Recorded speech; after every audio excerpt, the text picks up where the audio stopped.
ಉಡುಪಿಯಲ್ಲಿ ಮಂಗಳಮುಖಿಯರಿಗೊಂದು ಅಪರೂಪದ ಅವಕಾಶ ಸಿಕ್ಕಿದೆ.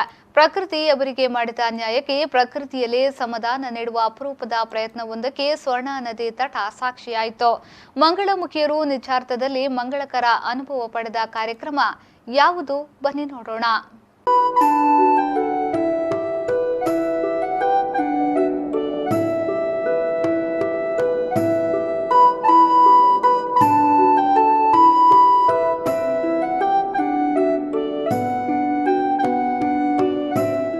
ಪ್ರಕೃತಿಯೇ ವೇದಿಕೆ, ಹರಿಯುವ ನದಿಯೇ ಪ್ರಧಾನ ಆದ್ಯತೆ, ನದಿಯ ಸುತ್ತಲೂ ಹಚ್ಚಿದ ಬೆಳಕಿನ ಬುಟ್ಟಿಗಳೇ ಅಲಂಕಾರ.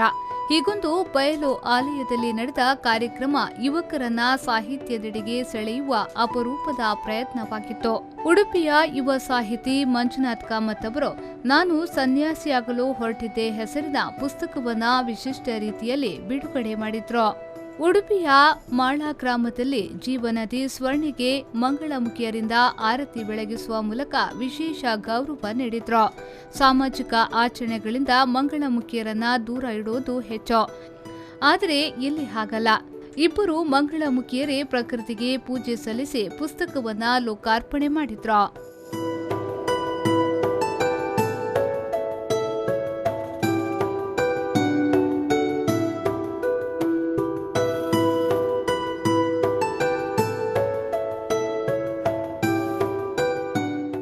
ಗಂಗಾ ನದಿಯ ಸ್ವಚ್ಛತೆಯ ಬಗ್ಗೆ ಸರ್ಕಾರ ನಾನಾ ಪ್ರಯತ್ನಗಳನ್ನ ನಡೆಸುತ್ತಿದೆ. ಸ್ವರ್ಣ ನದಿಯನ್ನ ಕರಾವಳಿಯ ಗಂಗೆ ಎನ್ನುತ್ತಾರೆ. ಸ್ವರ್ಣಾರತಿ ನಡೆಸುವ ಮೂಲಕ ಈ ಗಂಗೆಗೆ ನಮನ ಸಲ್ಲಿಸಲಾಯಿತು. ಪಶ್ಚಿಮ ಘಟ್ಟದಿಂದ ಹರಿಯುವ ಸ್ವರ್ಣ ನದಿಗೆ ಅಡ್ಡಲಾಗಿ ಹಾಕಿದ ಡ್ಯಾಂಗೆ ಸಾವಿರಾರು ಹಣತೆಗಳನ್ನ ಹಚ್ಚಿ ಪ್ರಕೃತಿಗೆ ಹೊಸ ಮೆರಗನ್ನ ನೀಡಲಾಯಿತು.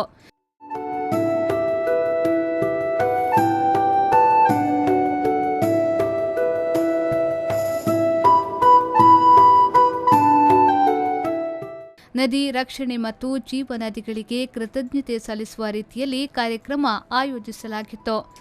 ಸಾವಿರಾರು ಹಣತೆಗಳ ಬೆಳಕಿನಲ್ಲಿ ಸುವರ್ಣ ನದಿಯ ಹರಿವ ಆ ಒಂದು ಜುಳುಜುಳು ಶಬ್ದದೊಂದಿಗೆ ನಮ್ಮ ಮಂಜುನಾಥ್ ಅವರು ಕಾರ್ಯಕ್ರಮವನ್ನು ತಮ್ಮ ಪುಸ್ತಕವನ್ನು ಬಿಡುಗಡೆಗೊಳಿಸಿದ್ದಾರೆ. ತಮ್ಮ ಗ್ರಾಮಸ್ಥರನ್ನು, ತಮ್ಮ ಆತ್ಮೀಯರನ್ನು ಎಲ್ಲೆಲ್ಲಿಂದಲೋ ಆ ಒಂದು ಮಂಜುನಾಥ್ನ ಮೇಲೆ ಇರುವ ಪ್ರೀತಿಯಿಂದ ಇಲ್ಲಿಗೆ ಆಗಮಿಸಿದ್ದಾರೆ. ಯಾವುದೇ ಲೈಟ್ಸ್ ಇಲ್ಲ, ಯಾವುದೇ ಟೆಂಟ್ಗಳಿಲ್ಲ, ಯಾವುದೇ ಸ್ಟೇಜ್ ಇಲ್ಲ, ಯಾವುದೇ ಮುಖ್ಯ ಅತಿಥಿಗಳು ಕೂಡ ಇಲ್ಲ.